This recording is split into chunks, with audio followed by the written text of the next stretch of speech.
NBS Frontline.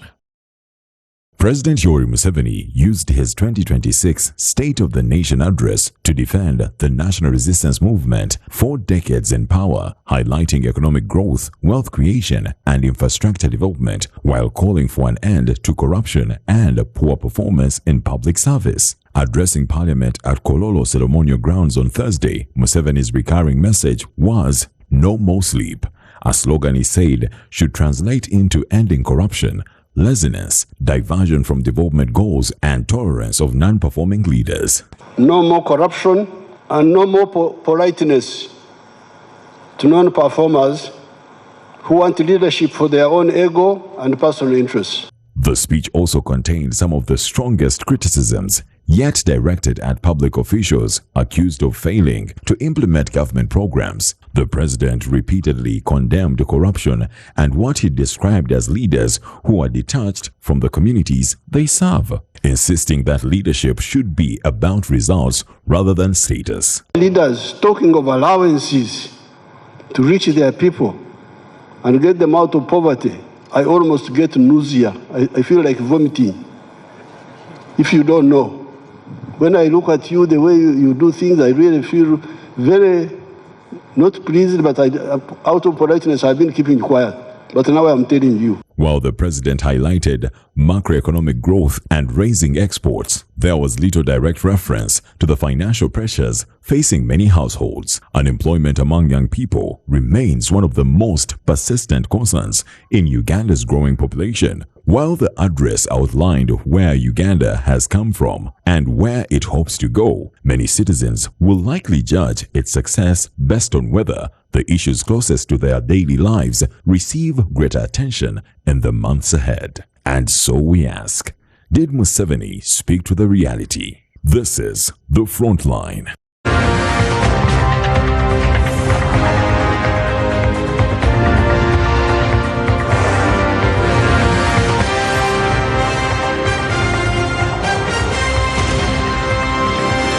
NBS Frontline. Welcome, it's The Frontline on NBS. I'm Simon Kagwanjala. Well, the president spoke to the nation in line with Article 101, subsection 1 of the Constitution, that gives him the mandate to speak to the nation, account, and also show the direction the country will be taking. Tonight, we'll be looking beyond the obligation and unpack the key highlights, the hits, the misses, and the signals. Did the president really speak to the nation, or did he speak to the reality of the state of affairs of the country? Joining me tonight is Honorable Moses Atan, Member of Parliament, Soroti City East, together with Honorable Paul Mwiru, Member of Parliament, Jinja City East, and the Chief Whip of the opposition in Parliament.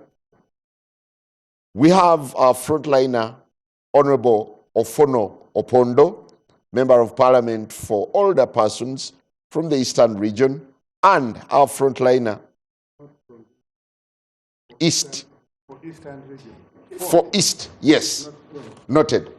Well, and we also have Honorable Ssemujju Ibrahim Nganda, former Member of Parliament, Kira Municipality, and our frontliner. Good to have you all, and a very good evening. Thank you. Well, there are quite a number of remarkable things. We would actually start with the no-show and the showing up of the opposition. What exactly happened? How come you boycotted and then your colleagues stand up? I'll start with you, Honorable. Well, thank you. Of course, as the opposition, we always caucus about matters as they arise, and the State of Nation address was bound to happen. I engaged the whips of the various political parties, and there seemed to be a divided opinion about the same. And of course, later, we came to a conclusion that is optional. Others thought that, even as we talk, President Museveni boasts of having won the election with 71%, has failed to produce a result as mandated by the law for each and every polling station. Therefore, it would be fallacious to appear and then he speaks as head of state, yet there are no results as the law commands. That was one of the issues for those who thought that way. There were also those who thought that actually there are human rights issues in this country. They are prisoners of conscience up to today. There is no any direction that actually the prisoners of conscience will ever see justice at the end of the day. Then those also thought they should not actually attend. Yet there were also those who are saying that, look, we are new to Parliament. Let's come to Parliament. Maybe we need to get a feel of the state of nation, what will actually happen. And there are those who also even predicted that actually there's nothing new. President Museveni is going to say, he's going to talk about Dr. Basangwa in Kamuli, he's going to talk about those usual things he normally says, but he's not going to address the real issues. So we said, okay, for purposes of accommodating everybody, we said let it be optional. So how impactful was your no-show? Well, it is up to, because for us, we took that decision. We are yet to evaluate. But from the gathering, because it is bothering you now in the media, it is bothering some of our colleagues, I think that might be the impact. But in as far as we are concerned, we have to get back and evaluate. Because we thought taking one stand, you don't take a decision you will not enforce. Because, you know, even as you saw when we appeared in Kololo, the president was busy saying, I'm working with some people. These ones are like this. So we did not take a decision from the start, which we will not enforce. At least we have been closing the gap amongst us, so that when something happens, we invite them for an input. So what has happened, like my brother Honorable Batane turning up in Kololo, he committed no offense. Because we told them, please follow your heart. If you think you must.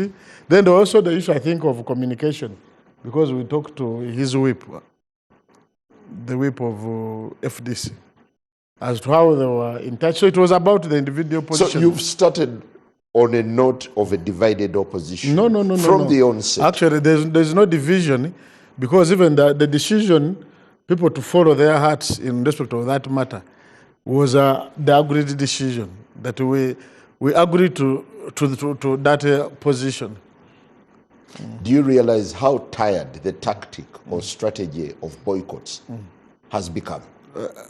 Actually, as far as we are concerned, it would have been different if we took a decision and people went and then attended. But we had a discussion and took that decision. So there was no official position on whether to attend? The official position was that decision. What was the decision? The decision was that it is optional. Those who want to attend can go, because one, there was the background to why individuals wanted to go and attend. And those also who thought they should not attend also had their reasons. Is the opposition that casual? No, actually it was not. It would have been casual if someone just called, but there was engagement of all the stakeholders. And, and actually, they have valid reasons, which for us, for instance, we said, like those who said, okay, nothing is going to change.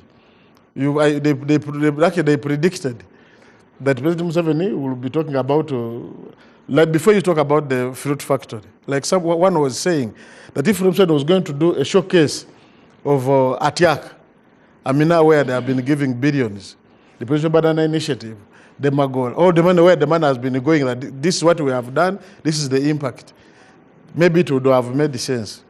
And also respected their views. Oh, Honorable Atan, the leading opposition party, National Unity Platform, had its MPs boycott. You turned up. What does this suggest? Thank you, my brother. You've just heard from the chief opposition whip that there was no boycott. And it's on record, and I will agree with him that it was decided you will attend. Those who wish not to attend can stay away. And to me, reading the Constitution, reading the rules of procedure. This was a sitting of Parliament, and the sitting of Parliament elected by the people of Soroti East Division in Soroti City. I was sent to represent them, and representation meant that I be in the sitting of today. And that is effectively what I undertook. And I always tell myself, I may disagree with somebody, but I love to listen to the party I disagree with. And by virtue of the fact that I took oath, we took oath, we have constituted leadership in Parliament. We have the opposition and the ruling side. The position I realized and came to a conclusion is that we have agreed the prevailing environment, and certain issues that were coming through the colleagues, to me, I saw them as overtaken by events. I was in an election which was nasty in 2022. But after my brother, Honorable Rico, took oath, and the processes of the petition, the Court of Appeal ruling, I had to move on. So in this aspect, I weighed the position of the people of Soroti East Division and the constitutional obligation that I undertook to defend, that Article 101, Subclause 1, grants the President to be present in the House and address us. And I felt that from that background, it was inevitable for me to listen. Yeah, but I see a sense of betrayal. The opposition chief whip has clearly stated the reasons: the issue of a contested election, the issue of missing persons, the question of human rights. Were you alive to these issues? Fundamentally alive to the issues, and these issues are not new. I've been in opposition from 2001. And from the era when Dr. Kanobis Kizabesije contested, we had issues with elections. But that did not stop the legislators to undertake their duty after taking oath. And alive to the realities of the day, I know that we have had historical events. For instance, stopping slave trade in Britain. The whole of the British Empire depended on slave trade. But two members of Parliament stood up and said this is wrong. But then they did not run away from Parliament, and they took the front to even move to the constituencies of the colleagues and mobilize signatures. What I get from you is that it is very unlikely that you will ever step out of Parliament. I don't say never in most circumstances. I always believe that if we are going to undertake a clear direction or course of action, it must be clearly aligned with the understanding of all of us. You heard from my opposition chief whip that there was no clear position. And what I know that in the discussion, members were saying, why are we having go, not go? And let me ask the question. Did we have a sitting of Parliament? Are we mandated to attend Parliament? Do taxpayers pay us to attend Parliament? Are we elected to attend Parliament? I'll say yes. Then, what did Atan do today? And not only Atan, the opposition from the FDC, I was present. The woman MP of Amuru, Akelo Lusu, was present. Muzaidi from Arua was present. Honorable Fungaro Caps from Bongi was present. What we realize and recognize is that we are honoring a sitting of Parliament. The only challenge we have is the colleagues leading the opposition saying the presence of the president. But again, we were in Parliament in the first sitting in Kololo, and the colleagues leading the opposition were in attendance. And my chief whip then was a candidate offered to contest. And before us, President Museveni was in attendance. So is it intellectual dishonesty? No, that beat my understanding. And that's why I arrived at a conclusion.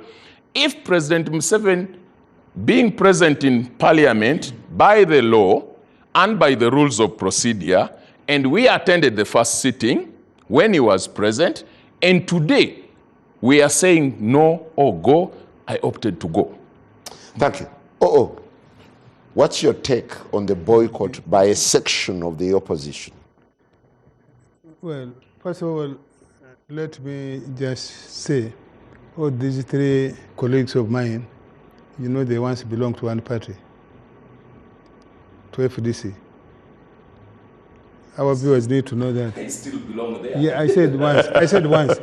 Now on the show, it's not Latan, on the Batan, who's in FDC on this show.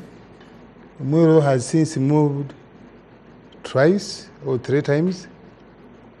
He FDC went to and now Noop. And went to Noop. That reflects the content in him. That's a personal choice, isn't it? Yeah. That's the content I'm talking about, his choice. Honorable Ssemujju has moved once. He's now in the PFF, where he's the spokesperson and so on. They have 2 members of parliament. That shows you that a number of people in the opposition are up to no good. And their own members, supporters in the country, in my view, are removing or downgrading the trust in the opposition, particularly where Honorable Muro now sits. You heard his opening remarks. We had election where there are no results.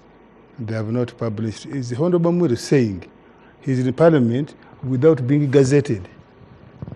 Is he? Is that what is the meaning, that is in Parliament without being gazetted?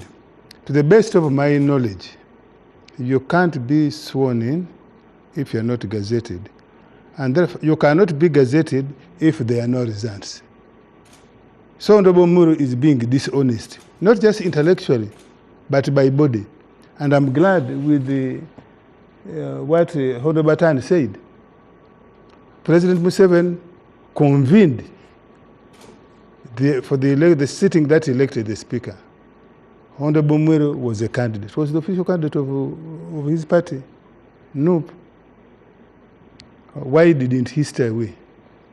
If the problem is Museveni being in the House, as Atani said, by the Constitution, by the rules of procedure of the House, it would be a different thing, especially if you say you respect the rule of law.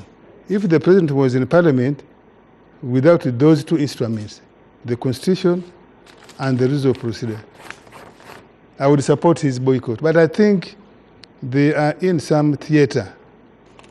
Clearly, NOP was reduced from 57 members of Parliament to the current 46. I think even if they were there, their numerical consequence, perhaps they have judged, and maybe they have no issues to raise. But Parliament is actually the place to raise those issues.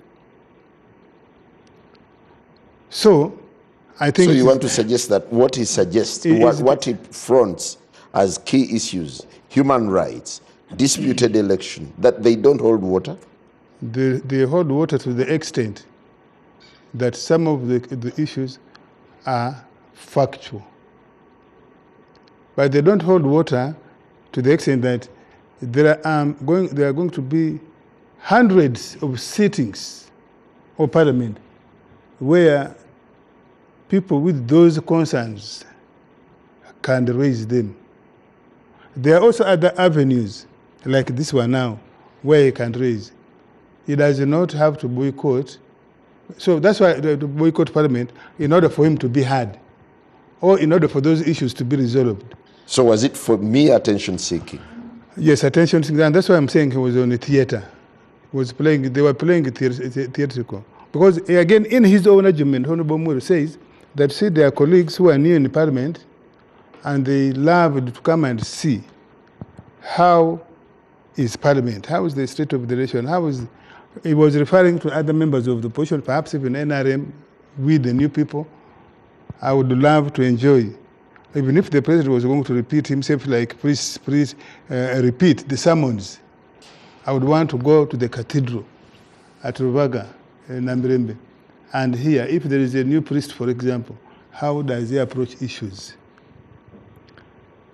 Are there no new members of NUP who would want to have a feel of the state of the nation, or who would want to see the president repeating himself? If the president actually NUP was unanimous. And this is what I'm saying. This is what I'm saying. And that's why I'm concluding with this. I think it points to the lack of trust, lack of leadership, of NUP generally, but of the chief opposition whip, meaning he has no capacity.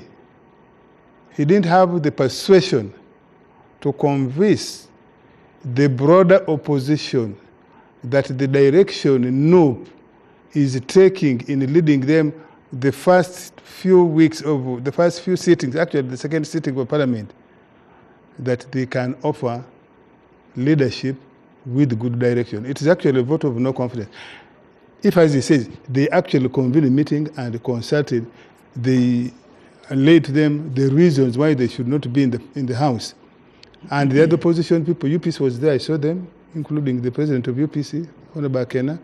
DIP was there, I saw their President General, who is a ministerial nominee and a former contestant with him for speakership, Honorable Mao. I saw DP was there. I saw independents, some of whom I know are opposition. They don't lean towards NRM. They were there. So I think it speaks to the lack of trust, lack of confidence. Honorable Muro, as the chief opposition whip, is offering in these few days. Parliament has been in existence. Thank you. Honorable Ssemujju, you've at least participated in boycotts in Parliament. What do you make of this particular boycott by the NUP, while other legislators from other political shades stand up? First of all, there is nothing new. I sympathize with Honorable Mwiru. Because Parliament, by its nature, you are leading people who are almost independent of each other, and they are going to take contradictory decisions all the time. We opposed the deployment of Ugandan soldiers in South Sudan.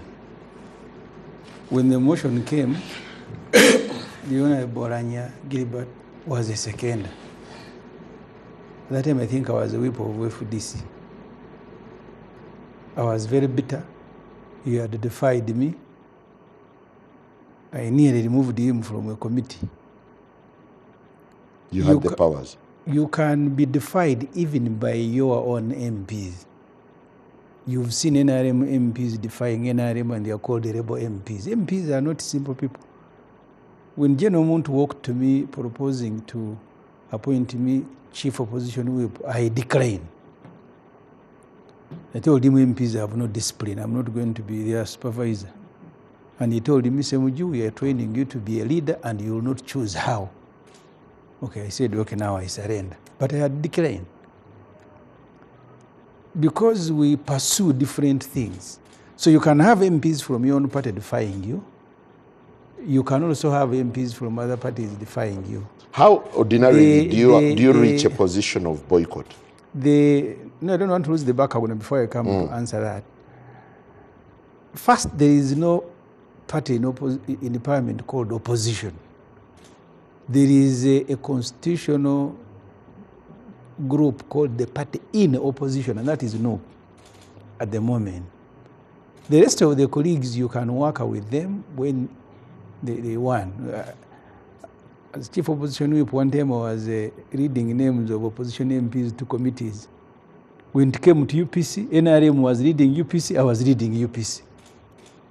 So some UPC went to sit with NRM, some UPC sat with us. And now someone is a minister, come through, I need an office. So when I inquired the Honorable Lady Olanya said that matter can be resolved by court. So you will have that in Parliament. But also, it is possible that on some matters, you will agree, on some matters, you may disagree. It's also normal that you may have colleagues attending Parliament when there is a boycott. Yeah, but here they are disagreeing from the onset. Even in boycotts that we have sat down and agreed, in the past you have had some colleagues attending. So for me, it is normal. It is normal. And the Honorable Mwiru has told you, the agreement was that everybody exercises his own right. Do you find that normal? I thought there is always cohesion. You arrive at a position. If you are running a military. But in politics, people will defy you. I mean, you had the rebel MPs at one time. The speaker even created a sitting space for them in the middle. They were NRM. And it happens everywhere. Just 2 nights ago, last night, in America, the Republicans were taking a vote on the war powers. And some Republicans voted with the Democrats to stop Trump from launching further attacks in Iran. And they said, it's my conscience, I'm following my conscience. So here, it's normal in politics and it will happen in every jurisdiction. But you would imagine that the opposition starts on a united note.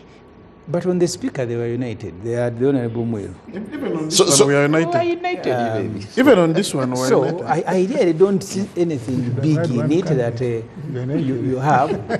The only problem from what my brother Atana has said, it is a matter that has been troubling us for a very long time as opposition. Every after election, you will have a discussion. Do you participate in the government or you don't? If you participate, you are now validating elections. Legitimizing. So legitimizing, you stay away. You will have those voices from our supporters. In one of the meetings we had in FDC, Dr. Wesje said, if we had won, would you have attended? He said, okay, this territory we have won. Please go and defend it as we continue fighting for the others. So legitimate to those who have won elections, he said you can go and attend Parliament. But the general feeling is that among support that boycott, don't go to Parliament. Your going has the effect of legitimizing. At a personal level, I had said I will not go and attend functions where Museveni is because of restrictions. In the past, they used to tell MPs to go and test COVID. Yeah, we still do. They would say at one time, you don't carry your phones. I don't know if that has changed. In Parliament, the three times, twice now I've been there, we have had our phones. So I had said, and I didn't want to propose it to anyone, that those functions of Museveni, they take you with a bus. There was a time I wanted to leave Kololo, but they said you will go by bus. I had to walk. First of all, he has closed the roads. You can't come with your car. It's as if you were in a military campaign. So I said, no, me as Ssemujju, I am not attending. But I didn't want to impose it on others who wanted to attend, even when I was a leader. But also... should positions on something as critical as whether to attend or boycott be made in such a lackluster manner? A boycott is a form of protest, disapproval. There has never been a protest in Uganda where everybody participates, whether you are on the street, whether you are where. So you, Njera, you want to treat MPs like robots that when they announce going or not going, everybody will abide. It's not possible. I have participated. One time we agreed we are going to meet at radio grounds. The UPC people are watching us through their window. Yet we were in a meeting with them and said we will be at a radio grounds and then we will march from there. And they, have you arrived? I was there with the rest. Yeah, but during your times, the boycotts were massive. You'd see big numbers staying away. But he has told you the agreement was those who want to go can go, those who want to stay away can stay away. And I don't see any problem. But you want to make it such a huge problem. That's a decision they took. Do you see the opposition in sort of a dilemma on whether they need to take firm decisions, especially when it regards meeting the president? You want a corrective binding decision, but you are different entities. The Honorable Mwiru is a chief opposition whip because of the appointment by his party. By law, he's not the whip of everybody, by law. But by the operations of parliament, he becomes the leader of all. You cannot say that he will caucus and invite everybody and then everybody will have to abide by. Even when you sit in a meeting, I am telling you, even when you sit in a meeting, you will walk out and some MPs are already quarreling with the outcome of a meeting in which they have participated. It is normal in parliament, even normal outside parliament. Well, let's now get to the thrust of our discussion.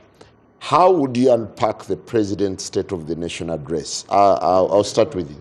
Maybe before, I wanted to correct the notion. You have put the narrative to say as if there was a disagreement.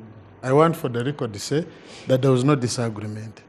The agreement was that, okay, it is optional.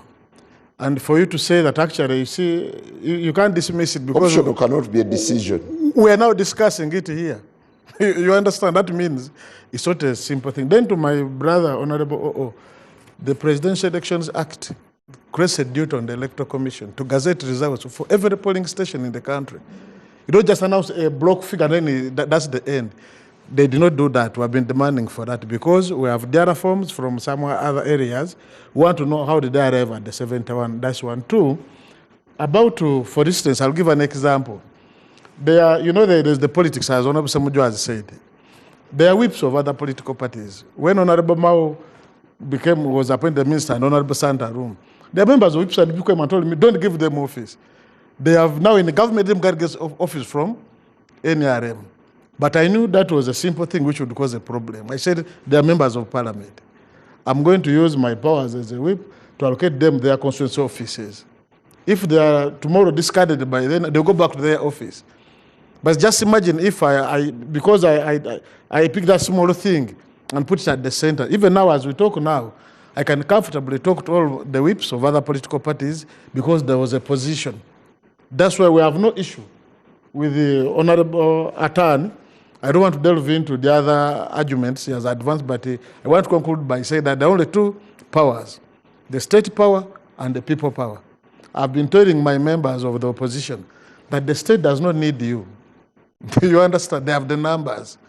So it is you to determine how you want to actually move. I thank you. So let's unpack the president. The president's speech. Which you never Yes, attended. but I was following very keenly for reasons that we have to make a response to it. I don't attend, but even other areas like, but I don't know whether Honorable Ofonopono was even fearing Ebola. But for purposes of I listened to the president, and to me, I saw two things in his speech. The first one was trying to create a narrative that has created an enabling environment for everybody. That was the starting point. The second issue I saw, the president was trying to localize his vision, to move from him, because all along it has been about him, that this country was about President Museveni. That even when Honorable Ofonopono does something, we will have to thank the president for having done something. The president made some admissions when he said, no more sleep, means they have been sleeping on the job. No more corruption. I'm going to unpack the corruption. I'm 82 years old. Of course, he was seeing the remaining gap that actually all leaders now must have a role to play. When I talk about localizing his vision, because before everything has been about him, because I'd killed all the institutions, that now the corruption they talk about, they have been inflating the budget. And so we are passing a budget of 75 trillion. They are looking for one thing, spending 3% without parliamentary approval. But with the budget of 75 trillion or 80 trillion performed, the answer is no. And by the time they return, they will tell you we ran a cash budget. We did not realize 10 trillion when they've already got the 3%. So when he talks about the corruption, it starts with budget corruption. If you unpack classified, that's why they say for them they are not thieves, because for them they are stealing from that classified aspect. Okay, you've listened to the president over the years. Yes. This is his 40th State of the Nation address. Yes. 41st, actually. Constitution. The State of the Nation address began after the 1995 Constitution, so it can't Yes. be. But however, he has been giving annual addresses to Yes. Parliament. Yes. Is there a departure from the old now to the new Museveni? The departure is in respect of now trying to localize his vision. That's no longer now about him. It's even Ofono Opondo is involved. Because all along it has been him, and him. Now he's saying, look, I want Ofono Opondo to go to his constituency. I want Atan to go to his constituency. I want Mo to go to his constituency.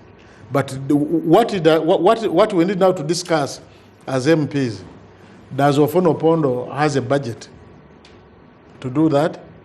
Does he have the CDF, the Constituent Fund, to go and do exactly what he's saying? Because the disorientation of the politics, which President Museveni has been doing, it has been the transactional politics. He has been engaging in with MPs. The other time you saw him in Chankwanzi, saying, I've given you 100 million. You understand? Honorable Ofono was in Kololo with him. Well, I would have even have got more votes than the 60. But people are saying, but you know, they have told us they're going to give us the 30 after the voting. So the 30 itself causes the problem, because now we are in transactional politics. That has not stopped only with the leaders. That was given before the voting. No, they had been promised. I think he will tell you at one point he received. No, initially, at one point he received. the first batch It was... was 100. The first got After 20. Chankwanzi, 20 to prepare for swearing in. Now the 30 Now, was, because you have election of a speaker, they get a another 30. facilitation of 30, yes, I think he's going to give it to them in installments. And whenever something crops up. This is a bonanza. But Simon, didn't you see me very smart at the swearing in? Didn't you see me very smart? So that was part of the facilitation. The president said he was giving us for Kwenabako. Yeah, and he did. I was. He didn't say it off camera. He said it on camera, so I can't edit what he said. So, as I conclude, the transactional politics around the president is now sending OO to his constituency, but OO is going without money. What has been done in other areas? But for members of parliament, for instance, they have created the Constituent Fund, like in Kenya. But because at the end of the day, the budget process is simple. They issue a first call circular, and they send it to the technical people in the district. They have parish meeting to know the needs of an area. We make a budget. Then the budget is passed.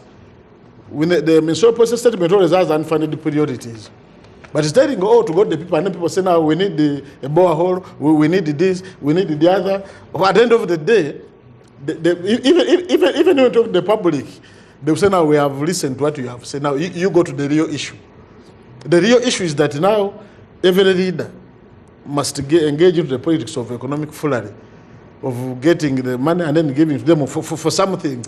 Because the job of an MP, for instance, has no tangible performance indicators. Thank you. I'll certainly get back to you. Honorable Tan, to what extent did the president set the tone of where he wants to take the country in the first year of his 7th term? First, I want to put out my understanding of the State of the Nation address. In my view, the State of the Nation address and the budget are interlinked. The President last addressed the nation on the 5th of June 2025, and he gave a State of Nation address preceding the last year's budget. And the President makes this State of Nation address, and resources follow the proposed program and plan of government. Where we are returning to Kololo on the 11th to have his budget read to us, which the outgoing parliament already concluded on. Now, a State of Nation address, I want to help a viewer to appreciate that it's annually. And I saw a member of parliament saying it is said twice in 5 years, it's annually. But what is said annually, in my view, should be giving us 3 clear parameters. One, where were we on the 5th June 2025? And then that program that has run for 365 days, funded, resources provided in the budget that is going to end, what has been its impact? Then, after we get to appreciate that, tell us the program that we will do oversight on vis-a-vis the resources you took. Because if I am given liters of fuel to drive from Soroti East to Kampala, and I consume the liters of fuel, but I can't account for my journey of Soroti to Kampala or Kampala to Soroti East, there is something I'm not giving to the duty holders, the duty bearers. We are duty bound as leaders to give to the nation, the ones we serve, what exactly we are doing for them every year. So was the president's address accounting? One, I listened to the president and I am glad that I attended. There was a lot of baseline information from the 60s, the 70s, and I was waiting to hear what happened to the program in the last year's State of Nation address. It didn't come out clearly. I was waiting to appreciate the commitments he gave, because in the State of the Nation address, you're giving commitments. For instance, if I pick an example from Teso sub-region, there's this road of Katine to Ochero. There are many infrastructure commitments. There are also bills, but the way all went silent, I appreciate the need of us going commercial agriculture, the commitment of resources being available. But how much has been accessed? Yeah, but can you resources? imagine if the president tackled every aspect of the nation, how long it would take him to address? It would take hours. Then why would you address us on the history of 1967, 1970, the model farmer, Magaga, if I remember right, the mother and the late father to Fande Kavuma were brought in, which was a good. The mode of delivering this state nation. There's another one who rears sheep. Pardon? There is another one who was also brought in, who rears sheep. Yes. The mode of delivering this state of the nation with the video footages, the clips, fantastic. But my concern was, how does it relate to the appropriated resource envelope of the budget that is ending and the program you laid before the country in June 2025? That did not come out clearly. Neither will it come in the budget, because it should have been here. My understanding of the State of the Nation address, which we are going to debate under the rules of procedure, the Speaker and the Business Committee will schedule when we shall debate it. But I strongly feel, and I want to appeal to the head of state and the technical people, they should give the country a feel of what we have been able to do, because government is running on a budget annually. And maybe to tell us exactly, if you have a program, you have been appropriated resources, what have you been able to achieve and what is spending? Thank you. What are your takeaways, and what do you make of the same fashion in which the president delivers the State of the Nation address? I want to say the president has stayed true to who he is, the teacher, consistent, and using what the ordinary eye, the ordinary person will take, hopefully change the mind, because the president is driving a mindset. That's why he's using those local examples, and he gave examples from across the country, not every part of the country. So the State of the Nation address is really a snapshot of where we are at, what we are doing, where and how we should go forward. The president is doing what we call painstaking teaching of Ugandans, and particularly we now, the leaders in Parliament. And I partly agree with the Honorable Mwere. There has been a thinking among we leaders that leading and changing the country, transforming the country, is the job of the government. And in particular, the ones who are on the steering wheel, the NRM group. The opposition think that it is none of their business. For example, some of them, that when we budget money, although they chair accountability committees, they think it is not their job, for example, to go to my secondary school, my primary school in my village, in my parish, and call the DEO, call the headmaster, or ask the headmaster to convene a meeting of something as basic as management committee of the school, and say, here you receive so much money. Have you constructed the classroom for which you were given money? Instead, you hear us on the radios, on TVs, and on the floor parliamentary lambasting. But if you ask a number of MPs, which schools, which health facilities did you go to? Ask any of these MPs who say there are no drugs in government health facilities, and ask them which drug in particular is not at your health facility. They'll talk in general terms, and that's why the president was saying, I want you MPs. Because we are facilitated, I think, 4 times a month. We with the new ones, haven't started going, but I'm told we are facilitated 4 times a month, every week, to go to your constituency. When you visit your constituency, do you go as a tourist? Or if you go twice a month, do you go as a tourist? Or you go to engage with the issues affecting your people? So this is where the president is.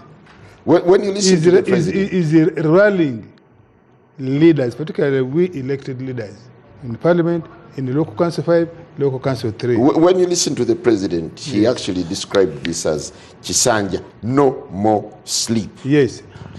In his submission, yes, in the text that he read to the country, yes, would you imagine he's setting the country on the course of flying or being awake? He wants you to fly. Or it was just rhetorical. But if you can't fly, at least walk. Keep your eyes awake. See where the money is. Make correction where there is abuse, where there is wastage. So if you say the state of the nation, the president told you, he gave you a continuum of the last 40 years. There are instances where he made reference to 1995. There are instances in that cattle corridor where he makes the reference to 1990 to 99. And you heard him talk about, for example, milk production, coffee production, beef production. He goes into manufacturing. Yeah, but I thought essentially a State of the Nation address is to give accountability of what has happened over the year. If you are simple-minded, you would do it year by year. But the president wants to weave.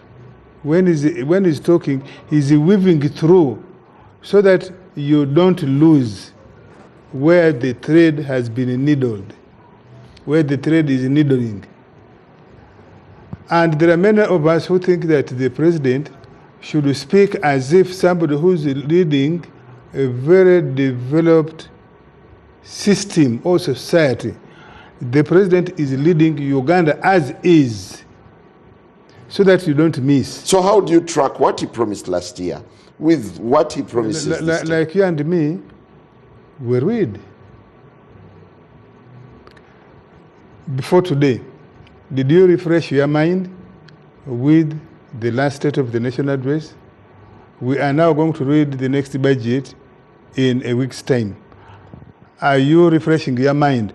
What are those things that were promised, budgeted for in the last budget? And do those things in the budget speak to the National Development Plan 4 and 3? Do they speak to each other?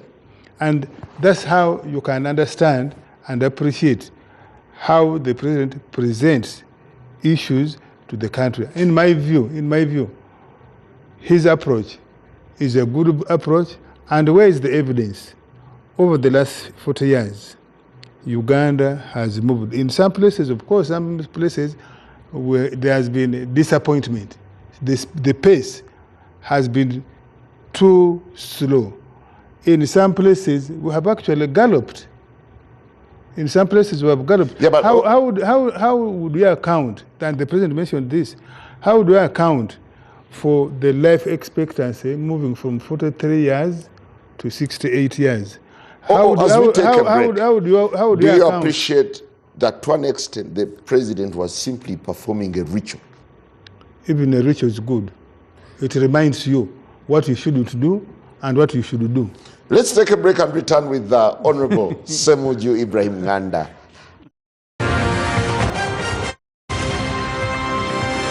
NBS Frontline.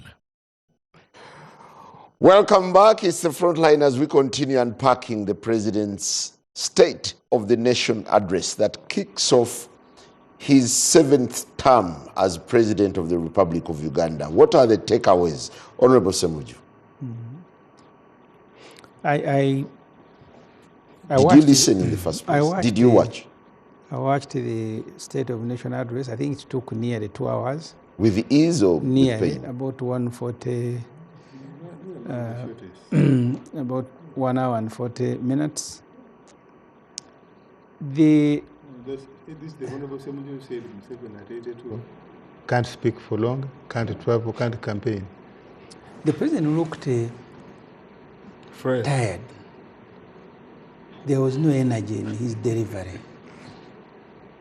And we are near approaching the Mangina. If you think I am weak, ask him Mangina. Remember Kenyatta in Kenya? People doubted that he still had energy, and he said, go and ask him Mangina. Mamangina. I have covered Museveni as a journalist. I have listened to him as an MP. The one speaking in Kololo today looked a photocopy. He's tired. He's tired. Even before you go to, and that should worry everybody. Because so body language is also something to not even note. Body language, the body itself, not the language of the body, but the body. He is telling people to wake up, but he needs a rest. That's what I saw. But after these so many years, Museveni needs a rest. I don't know who will help Museveni against Museveni. He really lacked energy. You saw someone who was struggling, and the one struggling was telling people no sleep. He actually needs to rest. He needs sleep. Because I kept telling people in the area where I've been an MP, the developed countries may run even without a president. And I used to give an example of an aircraft. So when the aircraft is taking off, it's a very serious period. Everybody, the passengers, the pilots, that time everybody is alert because you are taking off. But when you stabilize in the air, all of you have flown. You've seen even pilots coming to say hello to passengers. So we are at a period where you cannot afford to have a tired president steering a country. So that's one thing I noticed. Those who are in Kololo, Fonopona, and Natan can tell me that maybe what I saw is not what was in Kololo. But what I saw on TV was a tired president struggling to be his old self. And then he said, this is a Chisanja for no sleep. At 82, 41 years in power. So at 82 is when you are saying no sleeping. At 82. I find it ironical that you didn't focus on the substance. Instead, you're looking at... That's the substance. That is the substance. Because he said we must put in all our energy. But he has lost no his energy. The energy has lost. And that's why you see the Sun occasionally coming to say the other day, so Andrew Mwenda, who speaks for the Sun, he says, Works, we are coming. KCC, we are coming. I say, they are coming as who? Maybe for them, they know more than us that the man is now tired. So so the body was not speaking to the content. Someone telling everybody, I am dead, or people who are not working. I get nauseated. Yes, that he didn't look like M7 who was going to do the things he was saying. And then coming to the content of the speech. First, no, before you even get to the content, yes. Do you imagine the president was painfully performing a ritual? Yes, if he had an option, I think he would. The other day I saw, it's been in the media, that state functions for which we budgeted for 29 billion, there will be no more ceremonies. The president will be speaking from State House. There are people who are celebrating, but me, I thought maybe because the president is tired. So even coming to functions, he's tired, so he can deliver them. And then the second thing, before I go to the content, Parliament is a very formal institution. Even Ofono Opondo of Chitengi, he must now buy a suit. He's now donning Chinese. And a tie. I think now he's trying to dodge the tie. And the president has addressed Parliament before, State of Nation address. This one was very casual. He looked like someone who was coming for an evening walk. Casual in the way he dressed, but even casual in the way he was addressing MPs, occasionally saying, you and so, you stand up, are you there? So and so. That never happened in the State of Nation address because there are ethics in Parliament. He looked like someone who had come on an evening walk and casually interacting with MPs who are limited because the setup in Parliament is such that you are formal, even if you want it or not. That's why some names even raise points of orders to chase people who are not dressed as the rules prescribe. And then the content summarized my fear. Lacked direction, because what Ofono Opondo is saying earlier, you have now the National Development Plan 4, which must align with the Vision 2040. There are programs there. You must have a checklist. You come and say, this is where we are, this is where we are going. Last financial year, that was the target, we have hit it. But the president spent the first 1 hour, and I've told you I watched from the beginning to the end, spent the first 1 hour cataloging the history of Ankole, where they were, because when he said... And the transformation. Yeah. He talked about the transformation. At that time, I went to Masaka Secondary School in 1992. The whole of from Diantoni to Mbarara was still a park near Kongolero. There were no people there. The people that Museveni started transforming in the 60s, 92, they were not there. The transformation of Ankole has happened when Museveni is the president. You can go back to UCB, where this guy from Bunyoro was a manager. Kajura. What did they do? They borrowed the money, put it under any part, they never paid the money. Then went and fenced their farms, the Senyenge was talking about. Partly was money from UCB. You can go back. Go and look at the report of any part. So the transformation, I am telling you, I was in Masaka Secondary, we used to go to Mbarara for seminars.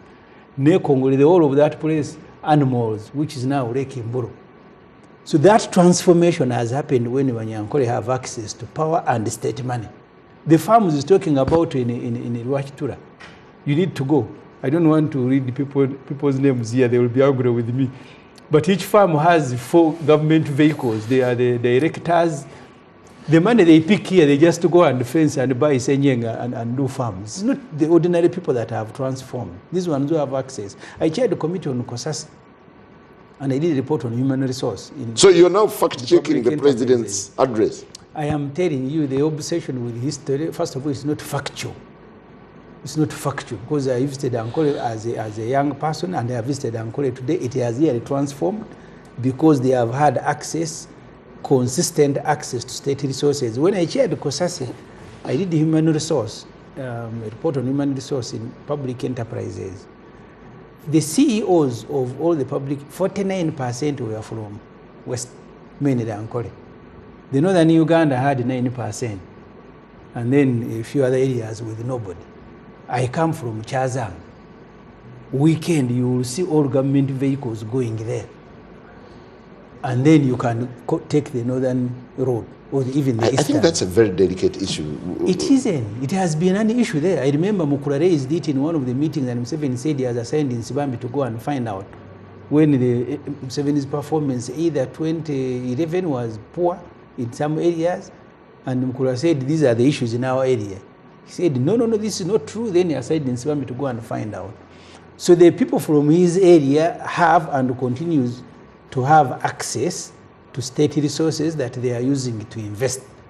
Because how can you spend a whole hour and explaining to the country that people who have transformed because they listen to me are people in my area? Even when I went to Gomba, they also transformed. Okay, maybe we should invite him to come, and I dig in Mukono to become his neighbor. That where he lives that's where transformation is, and that's now a site of pilgrimage. So the whole country now must go to Ankole and is calling. They are not listening to me. These ones in Ankole listening to me. How? Is he a king in Ankole, or is the president of Uganda? Yeah, 1 hour, a full hour. But the president... It's a history of how he has transformed his area. And he says other people are. There are quite a number of things perhaps you could have missed. He talked about the standard gauge railway. He talked about. I am coming to that. I said the first the oil pipeline. You are taking me at a terrible speed. I said the first 1 hour. First 1 hour. Were you watching? Yes. Me, I was watching. The first 1 hour was about how Museveni, Museveni, has transformed the Ankole to where it is. I have told you what has transformed the Ankole. The moment you take away state power, those farms, they are going to close them. I am telling you. This free money they pick and go and throw in their farms and buy cows. There is one who was a military general. 2 of them, one time we did a story in Monta. By late David Chibirige did a story, one of those generals. Say he used the Nyankole word, the Nyankole were complaining. Msaji agurenti no kuramuja takuramuja. One of those generals went in the market, and the way he was buying cows wasn't even negotiating with trucks and the roads. There is another one recently who went and started a farm of more than 3 billion shilling. And when Museveni asked him, he said he had gotten his money from Chinese, not UPDF money. So those are the prosperous Banyankole people that the president is spending 1 hour to explain how he has transformed them. And not a team in Ankole, but him personally. And then he brings an old woman. Said Museveni, when he went to Chishaka, when he went State of Nation address, he's not addressing Ankole Parliamentary Caucus. That speech, the first 1 hour was for Ankole Parliamentary Caucus. Then when he came to the other things, they were neither here nor there. Spoke about agriculture. If you go to, in all the government reports, people who have access to improved seeds are 4%. Irrigation is still at 1%. You still have 65% of the population in agriculture. 39% household, that's about 14 million people. Museveni says they are not in money economy. Every year you give them 1 trillion and you pass a budget of 84. And then you're going to spend the State of Nation address speaking about how you have made the capital available, rural credit, how it is, where? I told you the last time we were talking about these things. In the report of the Auditor General, after 2 years, people who got money under PDM are supposed to repay after 2 years. The first 2 trillion is supposed to be brought back and begins to revolve. They have paid less than $1 billion out of 1,000 billion. Out of a trillion? Out of $1 trillion, they have paid only $1 billion. So there is no revolving fund in the parishes. They have to continue taking money there. When we are dealing with budget, the budget committee, the concern of all the MPs, those ones who bother, because the majority are just the NRM MPs. But those who bother to understand and read. Don't bother. They don't understand. The standards NRM are different. I was in Mwiru's campaign. He said for him, as long as you wake up and vote NRM, those are standards. So really, if your duty is just to vote and you're a voting machine, you need to understand. Those are standards, he said. We were there, we met. For us, we are telling people, Busoga, bring him Mwiru, he's a lawyer, he's experienced, he will be our voice in parliament. He said, for me, bring me one, even if he sleeps, as long as he wakes up to vote. So I refer to NRM in that context of Hon Upon. But what was bothering MPs was that when you make money available in the parishes and in the villages, there must be a corresponding growth in tax correction, because you now have money available, so domestic taxes that you collect from consumption must go up. They were going down, instead it is international taxes that we are going high. And then the question was, this money you have distributed and is everywhere, and it must stimulate consumption, and as a result, taxes from consumption must be high. They are not there. So we said, where is the money? So maybe theory.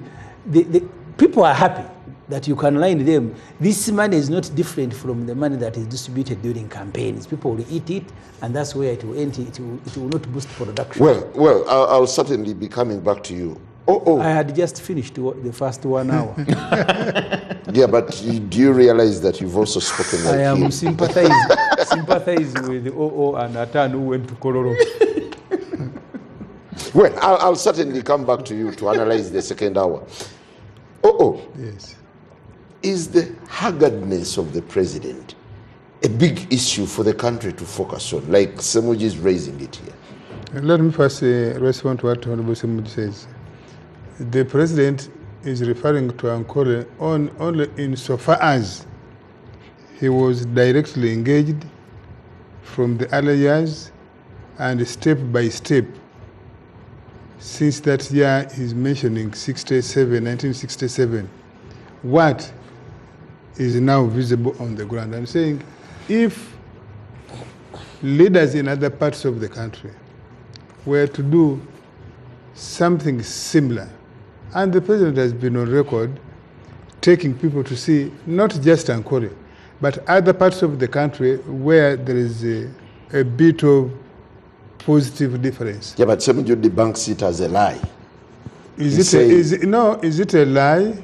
For example, I have traveled more than Honorable Ssemujju, and I have traveled also in the country here more than Honorable Ssemujju.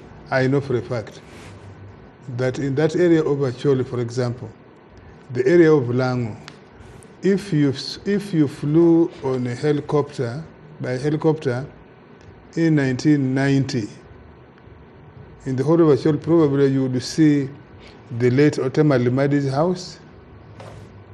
You would see the late, the man who was a permanent Secretary Minister of Education for a while.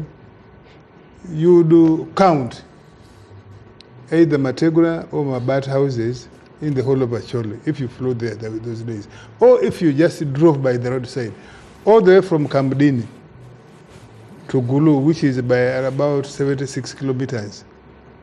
You would hardly count more than 10 houses. No. So, go to Uganda today. Is there a part of Uganda, including hitherto feared Karamoja? Is there a part of Uganda today where you say it is, you would be scared to invest in? You would say it is far, you can't live there. Why? Because of the incremental steps the administration of Yoweri Museveni has been able to create the ingredients for transformation. I can give you my own area of Tororo, or in particular, West Budama. I grew up there. My father was one of the longest serving Saza chiefs. You'd hardly count Mabat houses there. There were Mabat houses with mud. Today, go there, you'll find homesteads that are better, perhaps, than some of those in Nigeria. You'll find water, you'll find electricity, either the hydro or new technology of solar. Yes. I want to take you to my question. Ssemujju spent quite a lot of time dwelling on the stage of the president. Of course, the president is 82. This is what he says himself, including today. You don't expect an 82-year-old man who has been working non-stop for the last 55 years by his admission, by the writings that are available. You don't expect him. Did you expect an 82-year-old man to walk, to read, documents, to present like a 28-year-old? Obviously, no. There's a toll on the physical energy of the president. Is he useless? Absolutely not. In fact, he's exceptional. To have an 82-year-old man who can still stand and read and talk off the cuff. Can an 82-year-old awaken a sleeping nation? Yes, it can. Maybe not physically, but if he's the one assembling the team, now it depends on the team he has assembled, because the president doesn't work alone. The team he has assembled, both the political side, including the opposition, because the president has structured Uganda's politics to have a robust opposition. Are they doing the job they're supposed to do to wake up the slumbering NRM people? Are they doing? Because when it is time when they're supposed to wake up slumbering NRM people, he's out. He's taking tea at the canteen instead of being in Kololo. Okay? The civil service, and I agree with the Honorable Ssemujju. There's, even when they are young, there's a sense in which I see inertia in the civil service, in the political service. And that's what the president is saying. Yes, at his old age, he's saying, I am tired of begging, pestering people to do the job they're supposed to do. Many of these ministries, people actually don't work. That thing of the Ssemujju said they have been passing money. I gave you my example. I said I did the coffee.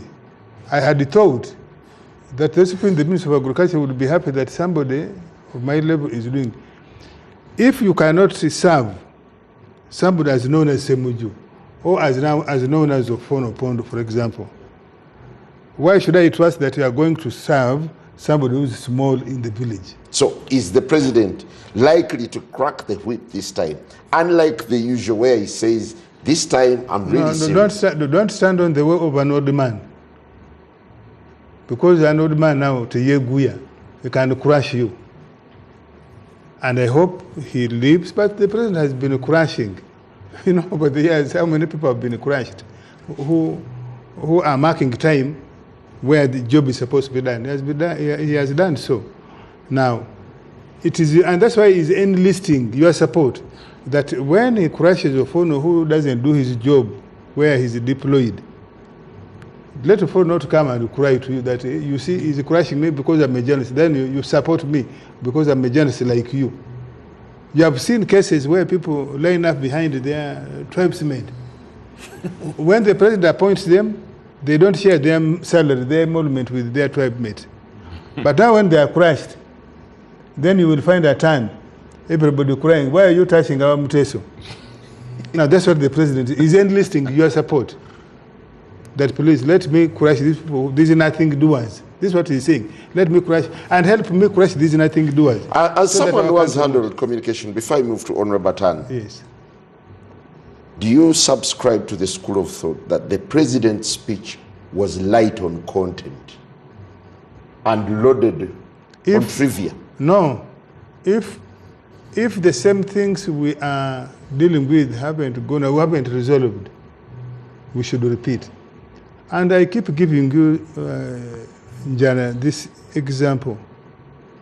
Christianity and religion, which many of you follow, modern religion, which many of you follow, the scripture is the same. Why? Because human nature is such that they have even defied God. God who created them, you have defied. You still fornicate, you still do all sorts of things. You still want to reap where you haven't sown.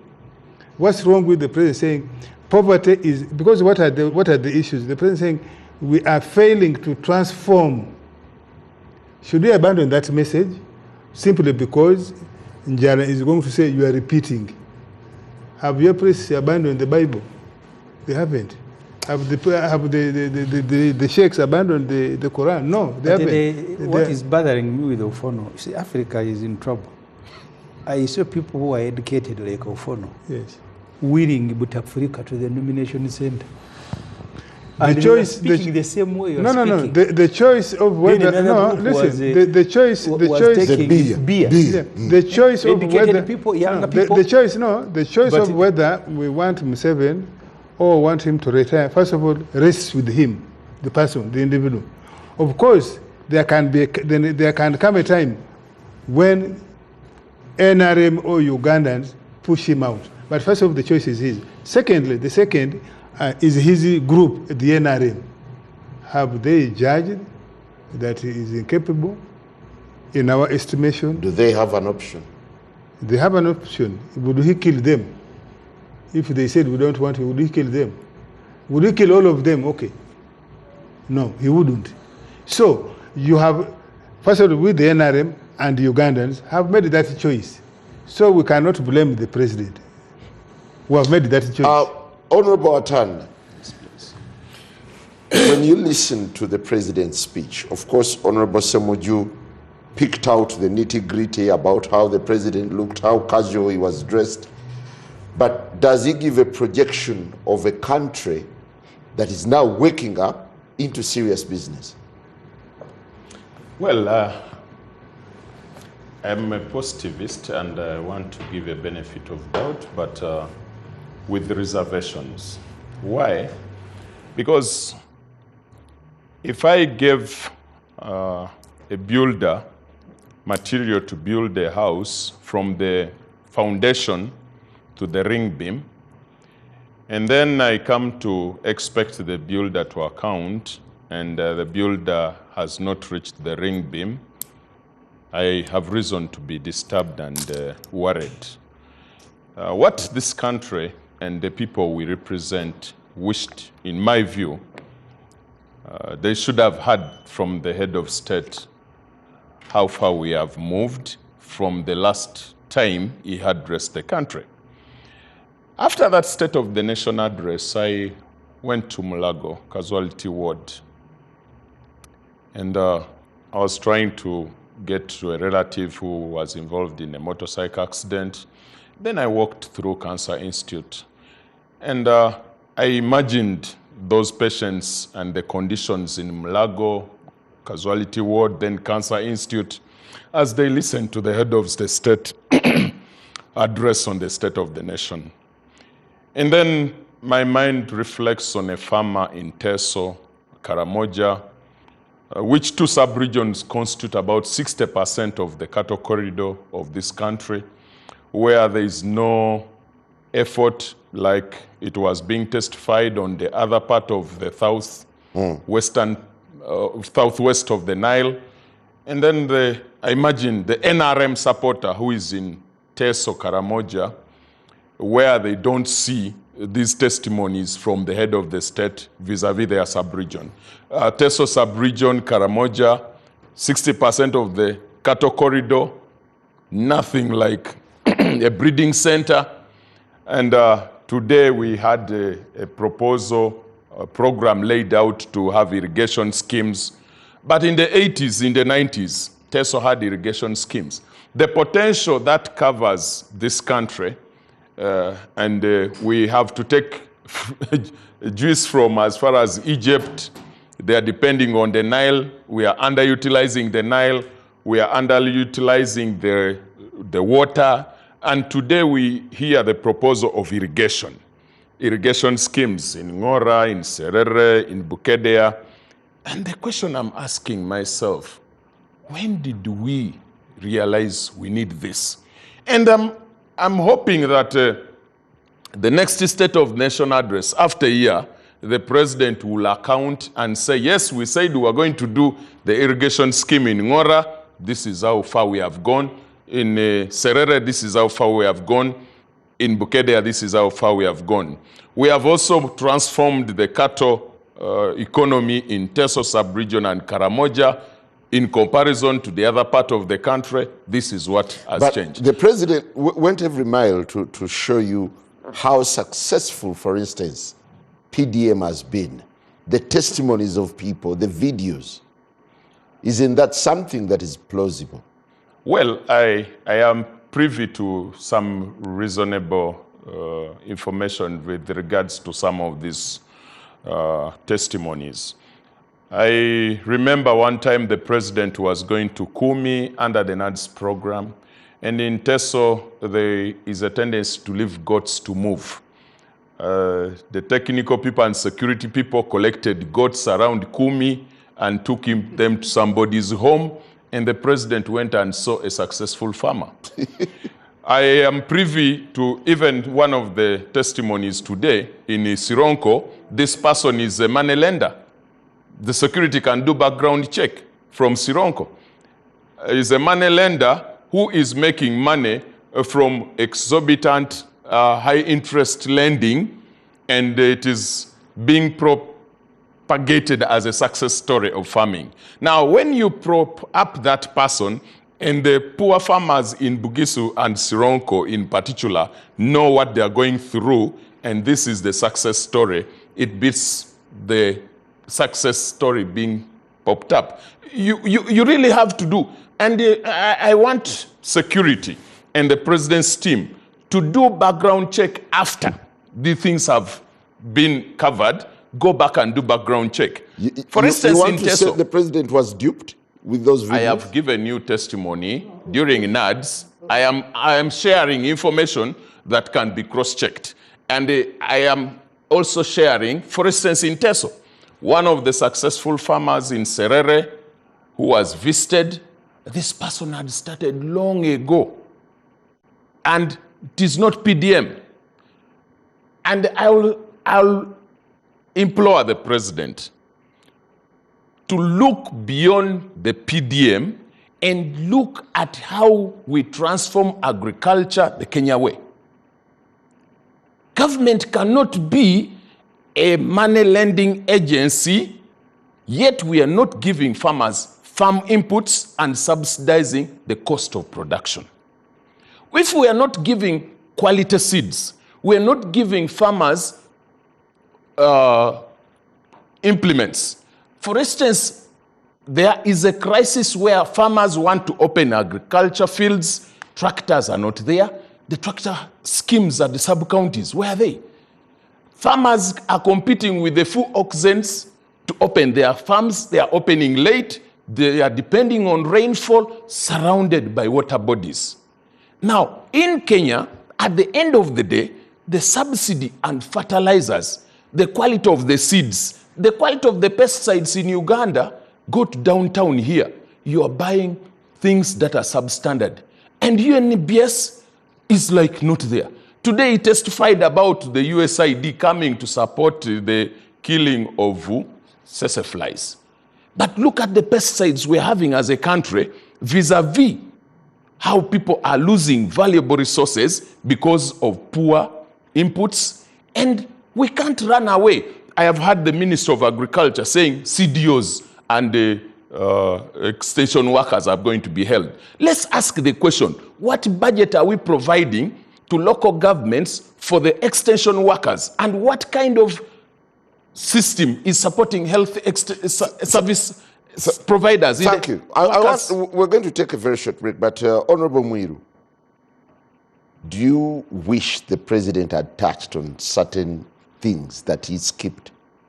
Which things particularly? I'll give you a couple of minutes before we take a break. Okay. Well, of course, Interesting. So you're taking him into. well, of course, we expected the president to talk about the human rights situation in the country. That we expected. Then also too, we had just had a general election where the country had purchased the VVK machines, which were supposed to be used for the general elections. We did not see him, actually in a subtle way, he avoided speaking about it, and the billions are gone. We expected him to speak about that. But even then, the agriculture he tried, but one would wonder the source of his information. Districts have technical officers. Like in Tororo, we have the district production officers. Their duty is to have information on the production in the district.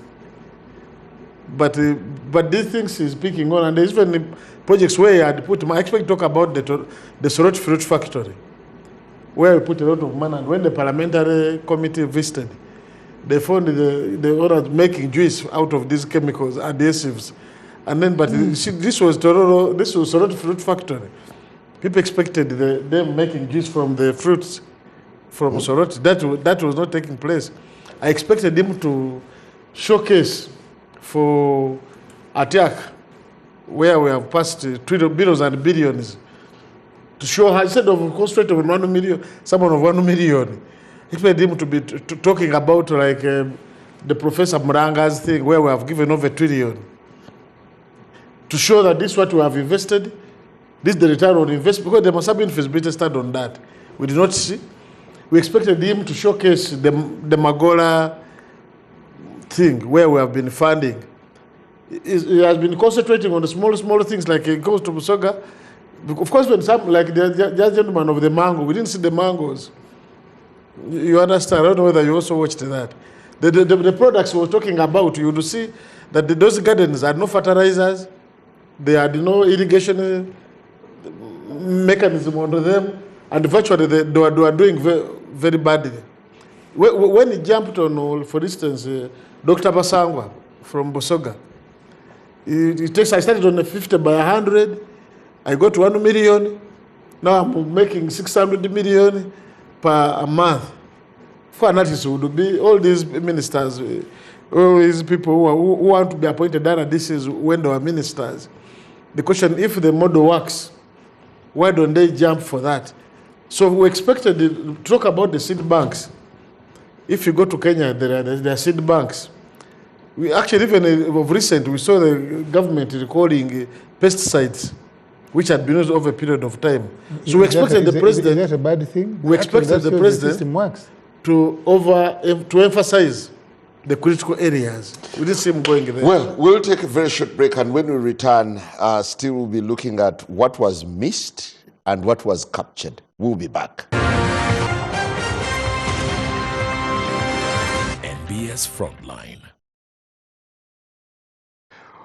Welcome back. It's the Frontline. As we digest the President's State of the Nation address, the President touched on a number of key points. Honorable Ssemujju chose to analyze so much the first hour. But in the second hour, the President spoke firmly on corruption, promising to crack the whip on corruption and lavish spending. Can he walk the talk? Or did he sound... I have said, at the risk of repeating myself, the official corruption he will not fight, because he's also involved. Look at the budget and look at the budget items. In this budget that they're going to read next week, you have 196 billion shilling for donation, an item, donation. State House or? No, the item aggregated. I think Parliament has about 24 billion for donation. He has 130 billion for donation. You don't have money for curriculum development center, 6 billion. Interns. You don't have the interns, no money. You don't have money for UNEB to train teachers who are going to mark the new syllabus, 8 billion.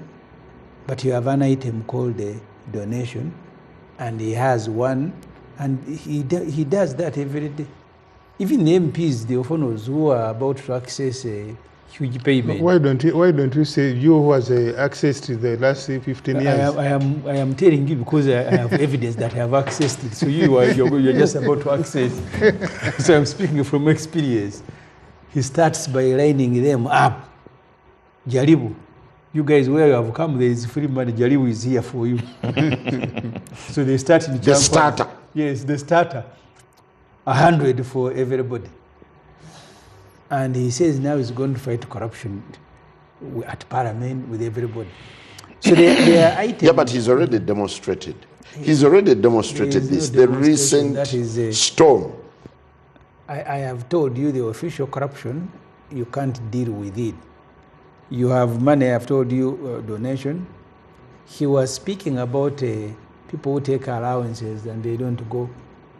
You have 1 trillion shilling in the budget for inland travel. People who are going to check on their cows in the weekend, taking government vehicles with the fuel and everything. Why don't you do like Rwanda? Put those policemen and soldiers on the Mbarara Road, checking everybody and where they are taking government vehicles. In the past, people used to park government vehicles at 5. If you're going to do anything beyond 5, I remember when Dr. Kule Parker was chair, park. One time, there's a driver and his boss who had trouble because they had an accident after 5. Where were you taking government car? At 7. So the inland travel, you have 1 trillion. You have money for special meals and drinks, about 300 billion. You have workshops and seminars, 316 billion. The total of all that money is about 8 trillion. I was reading the NDP4, National Development Plan, National Planning Authority is saying it will be very difficult to implement the NDP4 because we are still spending about 70% on public administration. You have salaries and wages that they are going to take 10 trillion and 8 trillion helping people, 33 trillion paying debts. So what remains for you to run the country is little because you have officially shared money. The other day I looked at 2 programs when we were handling the budget. Compensation, ranchers. And I saw all government people and former government people, Honorable Sam Kutesa, 39 billion compensation for rancher, Bijirimana, everybody. So all these programs, when they tell you there is money in Agriculture, money for this, you actually think the money is there. They're just sharing it, these NRM people. But once it is Museveni who has authorized you to share the money, then there is no problem. So the bad manners of those who are stealing, those ones you can arrest because he has not authorized them. But the trouble begins with the budget. And I saw people saying, reduce the budget of Parliament. Even if you reduce the budget of Parliament and you don't reduce, because the good thing with the finance, they are going to aggregate for you money you're going to spend on each and every item. Usually at the end, the last part of the budget, money for seminar.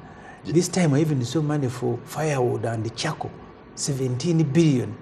And I said, what are you going to be burning next financial year? 17 billion of charcoal. Won't you finish all the forests in Uganda? No. It depends on where the 17 billion is. Supposing, what I know, for example, government district hospitals, I'm sure they use the wood fuel. Many of the schools of government use wood fuel. The schools don't have their money in the national budget. No. I don't know because you're the one who saw. I don't know the firewood you are referring because they must be indicating which entities budgeted for what. 17 billion? Yes. Sounds ridiculous. Charcoal. Yes, but for the whole country. You see, I've told you budgets of those that they are going to be buying charcoal at a parish level or municipality. Which charcoal and we once firewood. budgeted for stones to buy stones to chase. Mindset change. You see, so you are cherry picking. So it's very difficult. No, I am illustrating the trouble in the budget. You pinpoint. I agree with you. Yes. Certainly, the way we budget, we need surgical. We need rearranging what we want to spend on.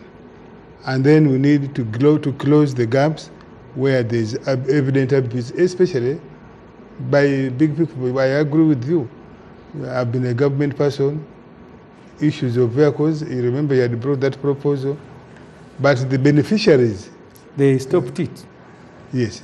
In your own parliament, you're talking about, if you have given a member of parliament... Not our now. Yes, no, hours now. Hours now. Your parliament. Yes. If you have given a member of parliament 300 million to buy a car, and you have appointed them a minister, or you have appointed them... including ex-officials. On a commission. Why would you give an ex-official, ex-official means a minister, somebody who is appointed a minister and is not elected MP? Why would you give them money for they want for members, elected members of parliament, and simultaneously you are giving them a government car? Because they don't have a constituency service. So these are gaps. Yes, yes, those are gaps. I can appreciate elected member of parliament who is made a minister because they have a constituency to service. That one should get the parliamentary.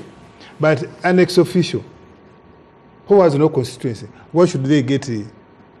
And I hope my young brother both, because of both I said he wants to trim. This is what he promised us in Kololo. I hope he can succeed. He can do. Let me tell you. No. Let me tell you. You know, a new office. Let me tell you, in the either 10th parliament, I went to represent the leader of opposition, the Honorable Win, in a parliamentary commission meeting. And Museveni had summoned the commission in Entebbe to discuss parliamentary budget. I didn't go. They go there to demand 105 million per MP to buy a vehicle. The meeting lasted 5 minutes. When they arrived, Museveni said, this man of MPs, I don't want them in Saruni cars, give them 200. They went to ask for 105. They came back with 200. That's your Museveni. Yeah. Yours also, because it's your president. For me, it's not mine. You both come from Chazanga side. But also the constitution is clear. The budget is his. Yes. Article 155. Atan,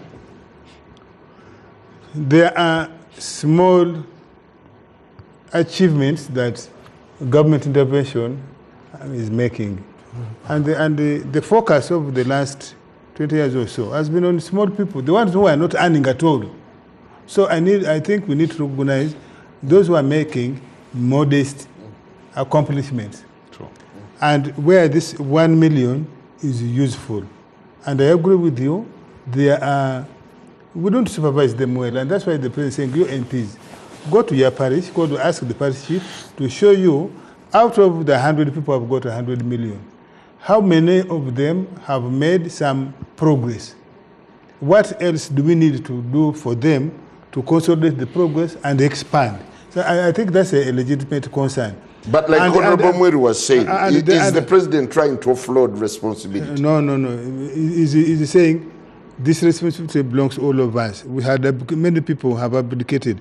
Now, and what Atan is saying, yes, in some cases we have noticed the areas where the president is being duped. And I mean, look at the several appointments, not just ministers and others. We have had cases where the president is given names of people who are not eligible. And because people probably know that the president is too busy, anything will pass. So the people who are working around the president, I have been among them, we need to do better, tight gatekeeping. So that why should the president, personally, when the president is going to places, they approach people already in the middle class. You are the one who has a goat, and they say, allow us put our kipande of nads. You are paid some little money. Yeah. So we have crooks in the system. Yeah. We have crooks in the system, in the government system, in the NRM system. And we need ourselves to flash bright torch, bright light on them, so that they don't take advantage of the president. Well, as we get out of here, we are now switching to Afro Mobile. I need to tell our viewers that we've switched. Honorable Mwiru, as the opposition, where will you start from?